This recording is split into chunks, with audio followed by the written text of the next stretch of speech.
কেন্দ্রকে অলস বসিয়ে রেখে ভাড়া বাবদ টাকা দেবে না সরকার, অর্থাৎ তুলে দেওয়া হবে ক্যাপাসিটি চার্জ ব্যবস্থা। আর বিদ্যুৎ খাতের বিপুল ভর্তুকির চাপ কমাতে পর্যালোচনা করা হবে পুরনো সব ক্রয় চুক্তি, যার ভিত্তিতে প্রকাশ করা হবে বিশেষ শ্বেতপত্র। পঞ্চবার্ষিক কৌশলগত পরিকল্পনায় এ কথা বলা হয়েছে। এছাড়া 5টি শীর্ষ অসম চুক্তি পুনরায় আলোচনার মাধ্যমে বছরে অন্তত 3,000 কোটি টাকা সাশ্রয়ের চিন্তা করছে সরকার। আর অবসরে পাঠানো হবে অদক্ষ কেন্দ্রগুলোকে।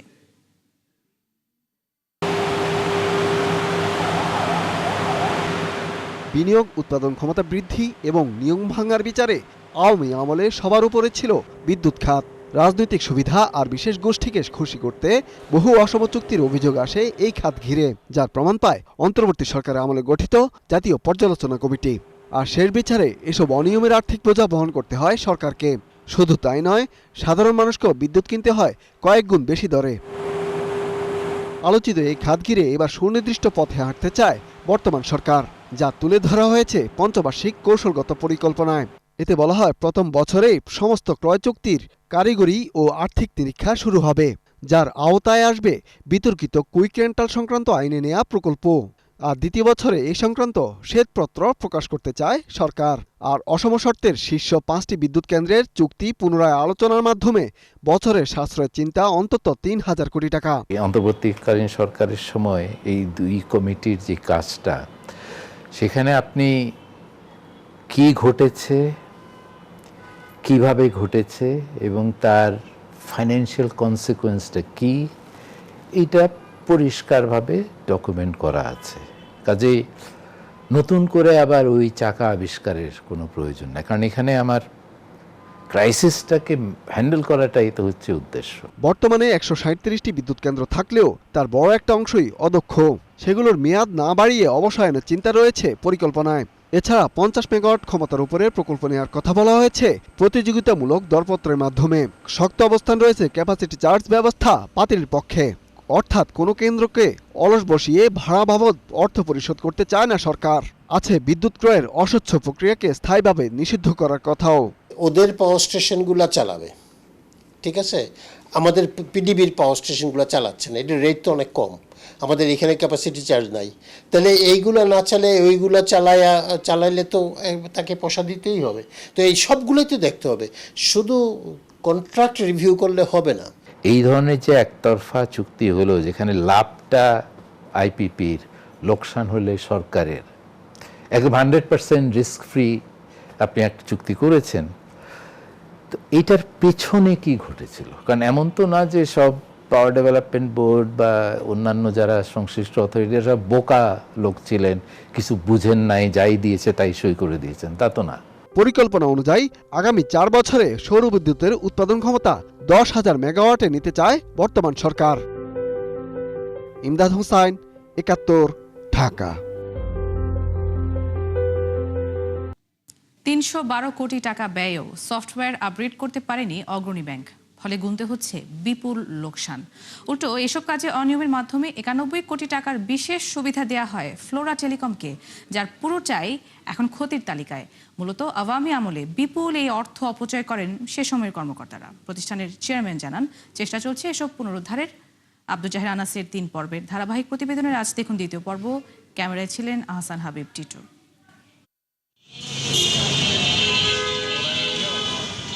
ফ্লোরা টেলিকমের এই উত্তরা শাখা থেকে তথ্য প্রযুক্তি সংক্রান্ত বিভিন্ন পণ্য এবং সেবা কিনে রাষ্ট্রায়ত্ত অগ্রণী ব্যাংক। 2022 সালে কোর ব্যাংকিং সফটওয়্যার ব্যবস্থাপনা উন্নয়নে বিশেষ চুক্তি হলেও তা ঘিরে উঠেছে গুরুতর অনিয়মের অভিযোগ। অভ্যন্তরীণ নিরীক্ষায় বলা হয়, প্রতিষ্ঠানটির সঙ্গে অসম চুক্তি এবং অবৈধভাবে সুবিধা দিয়ে অন্তত 91 কোটি টাকার ক্ষতির মুখে পড়ে অগ্রণী ব্যাংক। নিরীক্ষা অনুযায়ী চুক্তির শর্ত পরিপালন, পেছনের তারিখে কার্যকর এবং অতিরিক্ত রক্ষণাবেক্ষণ ফি পরিশোধের মাধ্যমে অনৈতিক সুবিধা দেওয়া হয়। যেমন 2022 সালের সংশোধিত চুক্তি 2020 সালে কার্যকর দেখিয়ে ক্ষতি হয় অন্তত 5 কোটি টাকা। 17টি সফটওয়্যার মডিউলের 6টি সক্রিয় না হলেও পরিশোধ করা হয় আরও 60 কোটি টাকা। এছাড়া চুক্তির বাইরে গিয়ে ওই প্রতিষ্ঠানের 44% কর চাপানো হয় ব্যাংকের উপর।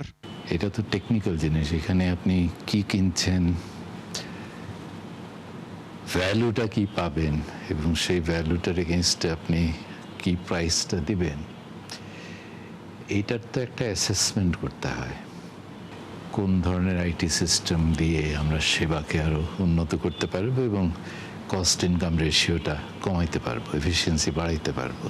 Core banking system, Temenos T24 software সহ বিভিন্ন সেবায় বিপুল অর্থ ব্যয় হলেও কাঙ্ক্ষিত সুফল পায়নি অগ্রণী ব্যাংক। কারণ পুরনো ভার্সন ব্যবহারে গুনতে হয় বাড়তি ফি। পরে তা আপডেট করতে আরও 64 কোটি টাকা ব্যয় হলেও তা শেষ হয়নি দীর্ঘদিনেও।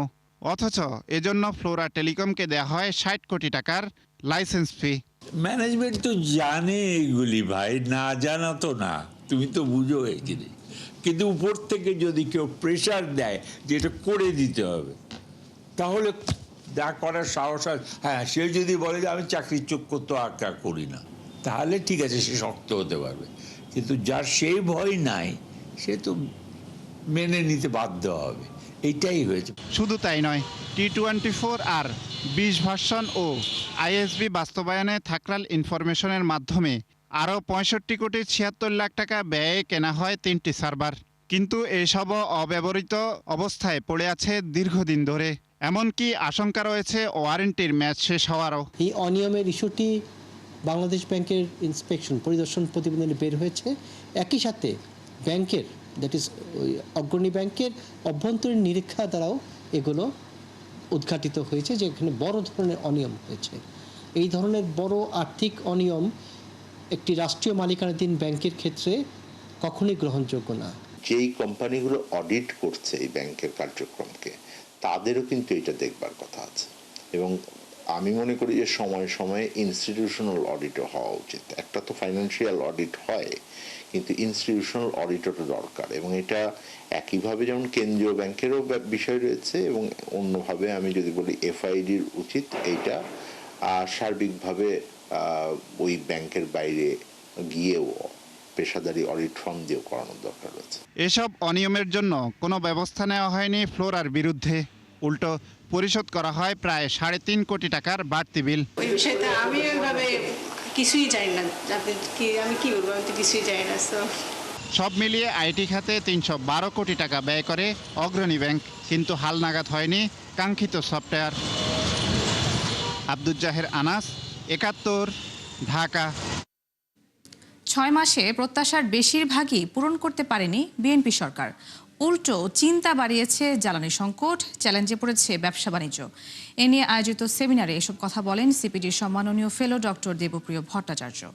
তিনি জানান, গেল 6 মাসে 95টি কারখানা বন্ধ হয়েছে। এতে বেকার হয়েছেন অন্তত 62,000 শ্রমিক। জ্বালানি সংকট সমাধানে কার্যকর ব্যবস্থা নিতে পারেনি উল্লেখ করে তিনি বলেন, কর্মসূচিতেও সরকারের অনীহা রয়েছে। ব্যাংক, পুঁজিবাজার ও রপ্তানি পরিস্থিতিরও খুব একটা উন্নতি হয়নি 6 মাসে। এমনকি চাঁদাবাজি ও দুর্নীতি নিয়েও স্বস্তির খবর নেই জনজীবনে। তাই পরিস্থিতির উন্নয়নে সরকারকে তড়িৎ সিদ্ধান্তেরও পরামর্শ দেয় সিপিডি। দর্শক, নতুন সরকারের 6 মাসে অর্থনৈতিক কর্মকাণ্ড নিয়ে আলোচনা অনুষ্ঠানের আয়োজন করেছে সিপিডি, যেটি আমরা সংবাদে আপনাদেরকে জানাচ্ছিলাম। আমরা এ পর্যায়ে সরাসরি যুক্ত হচ্ছি সেই অনুষ্ঠানে। বলেছি, কিন্তু এখানে বলছি আমরা অর্থনীতির ক্ষেত্রে দুটো জিনিস দরকার করে, খুবই গুরুত্বপূর্ণ। একটা হলো নিরাপত্তা, আপনার বিনিয়োগের নিরাপত্তা এবং কর্মক্ষমের আপনার কর্ম পরিসম্পাদনের নিরাপত্তা। আরেকটা হলো ভবিষ্যৎ সম্বন্ধে আস্থা। আপনি যদি ভবিষ্যৎ সম্বন্ধে আস্থা না পান, তাহলে কিন্তু আপনি এখন নিরাপত্তা দিলেও সে ভবিষ্যতের কথা চিন্তা করে করবে না। এই দুই ক্ষেত্রেই কিন্তু অসুবিধা রয়ে গেছে। এটার বড় কারণ হলো ওনারা কোনো প্রাতিষ্ঠানিক সংস্কারে এখনো যান নাই। যেই ধরনের প্রাতিষ্ঠানিক সংস্কার হওয়ার কথা টুকটাক করে হয়তো পুলিশে হচ্ছে বা অন্য কোথাও আমরা দেখতে পাচ্ছি, ব্যাংকিং বলেন অন্যান্য ক্ষেত্রে, সেই অর্থে কোনো বড় ধরনের, এটাকে বলে না, ইংরেজিতে বলে, ইংরেজির কে আছেন, এটা আমরা বলি বিগ ব্যাং রিফর্মস আমরা দেখি নাই সেই অর্থে। হ্যাঁ, এবং এই চলবে, এই চেষ্টা করছি। এবং এখানে কোথায় যেন আমরা দুটোরই সমস্যা দেখছি। একটা ওনাদের সক্ষমতার অভাব দেখছি, আরেকটা আমরা রাজনৈতিক সাহসের অভাব দেখছি। এই যে জাতীয় রাজস্ব বোর্ডের 2 ভাগ করার সিদ্ধান্তকে ওনারা শেষ করতে পারলেন না। ওনারা যে অর্থ মন্ত্রণালয় থেকে যে ব্যাংকিং বিভাগকে তুলতে পারলেন না, এইটা রাজনৈতিক সাহসের অভাব হিসেবেই আমরা দেখছি। কারণ হলো আপনার আমলাতন্ত্রের পক্ষ থেকে যে সমস্ত চাপ আসে সেগুলিকে মোকাবেলা করার ক্ষেত্রে রাজনৈতিকভাবে ওনারা পারেন নাই। সামনে যেটা সমস্যা আসতেছে আমরা দেখতেছি, এলডিসি থেকে বেরোনোর ব্যাপারে আছে, সেটার যে আমাদের সংস্কার যে কর্মসূচি আছে মসৃণ উত্তরণের, সেইটার রয়েছে। IMF এর সাথে আমাদের আলোচনা চলছে, সেটারও আমাদের সুরাহা করতে হবে। আমাদের তথ্য উপাত্তের ক্ষেত্রে যে ঘাটতি রয়েছে সেটা, এবং চোখের সামনে আমরা দেখছি যে পণ্যের দাম এবং আপনার জ্বালানির দাম খুব দ্রুত বিশ্বে নেমে যাবে কিনা আমরা বুঝি না। তাহলে কি করতে বলি? আমরা বলছি দেখেন, যেটা আমরা দেখলাম গত 6 মাসে, এটা একটি মিশ্র চিত্র, কিন্তু এই মিশ্র চিত্রের ভিতরে কিছু নেতিবাচক প্রবণতা খুবই প্রাধান্য বিস্তার করে আছে, এবং এই যেগুলি প্রাধান্য বিস্তার করে আছে তারা খুবই গভীরে প্রথিত অর্থনীতির এবং কাঠামোগত সীমাবদ্ধতা তৈরি করছে, এই যেমন ব্যাংকিং, জ্বালানি ইত্যাদির বিষয় বা প্রশাসনিক সংস্কার, আইন শৃঙ্খলা। দর্শক, নতুন সরকারের 6 মাসের অর্থনৈতিক কর্মকাণ্ড নিয়ে সিপিডির আলোচনা অনুষ্ঠান চলছে। সেখানে কথা বলছিলেন সিপিডির সম্মাননীয় ফেলো ডক্টর দেবপ্রিয় ভট্টাচার্য। আমরা ছিলাম সেখানে। দেশের এজেন্ট ব্যাংকিংয়ে ঋণ বিতরণে এগিয়ে সিলেট। বাংলাদেশ ব্যাংকের সবশেষ পরিসংখ্যান বলছে বিভাগটিতে ঋণের স্থিতি এখন 500 কোটি টাকা। অন্যদিকে আমানত সংগ্রহে চমক দেখিয়েছে বরিশাল। বিশেষজ্ঞরা বলছেন গ্রামীণ অর্থনীতি চাঙা রাখতে বড় ভূমিকা রাখছে এজেন্ট ব্যাংকিং। মেজবাহ হাসানের রিপোর্ট। গ্রামের বাজার কিংবা বাড়ির কাছের এজেন্ট পয়েন্ট, যেখানে মিলছে ব্যাংক খাতের নানা সেবা। টাকা জমা দেওয়া, তোলা থেকে শুরু করে ঋণ বা রেমিটেন্স সবই হচ্ছে সহজে, যার কারণে বড় অংশই ঝুঁকছে এজেন্ট ব্যাংকিংয়ে। বাংলাদেশ ব্যাংকের সবশেষ প্রতিবেদন বলছে ঋণ বিতরণের সবচেয়ে বেশি গতি সিলেটে। জুন শেষে বিভাগটিতে এজেন্ট ব্যাংকিংয়ে ঋণের স্থিতি দাঁড়িয়েছে 524 কোটি 80 লাখ টাকা, আর 1 বছরের ব্যবধানে বেড়েছে 23.5%। তবে শহরের চেয়ে গ্রামীণ এলাকায় এই প্রবৃদ্ধি আরও বেশি, 28%। কেন্দ্রীয় ব্যাংক মনে করে প্রত্যন্ত অঞ্চলের নতুন ব্যবসার পরিবেশ তৈরি হওয়ায় ঋণ হওয়ার এই প্রবণতা বাড়ছে। সিলেটে যেহেতু প্রবাসীর সংখ্যা অনেক বেশি, আবার সেখানে শিল্প কলকারখানার সংখ্যা খুবই কম, যার ফলে ওখানে আমানতের হার সবসময় ঋণের চাইতে অনেক বেশি ছিল। এখন হয়তোবা ওখানে আমরা সরকারের বেশ কিছু দায়িত্বশীল ব্যক্তিকে সিলেটের পেয়েছি, তাদের প্রত্যক্ষ ইচ্ছাই হয়তোবা ওই অঞ্চলে ব্যবসা বাণিজ্য কিছুটা সম্প্রসার হতে যাচ্ছে, সূচনা হতে যাচ্ছে। এটাও ওই অঞ্চলের ঋণ প্রবাহ বৃদ্ধির একটা কারণ হতে। ঋণের পাশাপাশি এজেন্ট ব্যাংকিংয়ের মাধ্যমে আমানত সংগ্রহে চমক দেখিয়েছে বরিশাল। জুন শেষে বিভাগটিতে যা দাঁড়িয়েছে প্রায় 16,65,000 টাকা, বছর ব্যবধানে যা বেড়েছে প্রায় 14%। বিশেষজ্ঞদের মতে হাতের কাছে সেবা পৌঁছানোই, নিয়মিত সঞ্চয় এবং সরকারি ভাতা পাওয়ার সুবিধা, সব মিলিয়ে বাড়ছে এজেন্ট ব্যাংকিংয়ের ব্যবহার। এখানে কিন্তু আসলে এই মুহূর্তে শিল্প কারখানা স্থাপনের সেরকম কোনো পরিকল্পনাও নেই, অথবা ক্ষুদ্র, মাঝারি অথবা বৃহৎ শিল্প কলকারখানা এগুলো ঈদের চালু আছে বা চালু হবে বা নতুন করে এস্টাবলিশড হবে, এই ধরনের খুব বেশি কিন্তু পরিকল্পনা আমরা দেখতে পাই না। এ কারণে হচ্ছে সেখানকার যারা ক্ষুদ্র আমানতকারী তারা এজেন্ট ব্যাংকিং এর মাধ্যমে তারা তহবিল সঞ্চয় করছেন, গচ্ছিত রাখছেন। এখন নতুন টেকনোলজি, নতুন ব্যাংকিং ব্যবস্থার মাধ্যমে এই সুযোগটা রয়েছে। এটার ভিতরে আর একটা যেটা দেখতে হবে সেটা হলো যে এজেন্ট ব্যাংকিংয়ের মাধ্যমে হয়তো অনেক ডিপোজিট কালেকশন হচ্ছে, কিন্তু ঋণ বিতরণ সেভাবে হচ্ছে না। একই রকম মোবাইল ফাইন্যান্সিয়াল সার্ভিসে হয়তো আপনি অর্থ রাখতে পারবেন, কিন্তু সেখান থেকে নগদায়ন করাটা আবার কিন্তু খুবই ব্যয়বহুল, অথবা ওখানে ঋণ পাওয়ার সুযোগটা অতখানি নাই। দেশে মোট এজেন্ট আউটলেটের 85% গ্রামীণ এলাকায়, আর ব্যাংকে জমা হওয়া মোট আমানতের প্রায় 82% এসেছে গ্রামের গ্রাহকদের কাছ থেকে।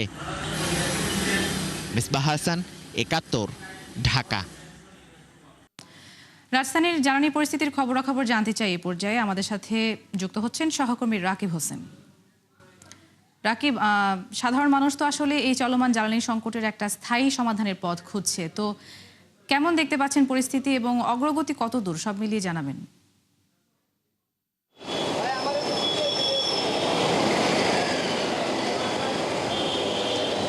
নুজহাত, আপনাকে ধন্যবাদ। আসলে স্থায়ী সমাধান কিভাবে হবে সেটা এখন পর্যন্ত বলা যাচ্ছে না, তবে মানুষ গত 1 মাস ধরে যেভাবে কষ্ট করছে গ্যাসের জন্য সেই কষ্টটা এখনও অব্যাহত আছে।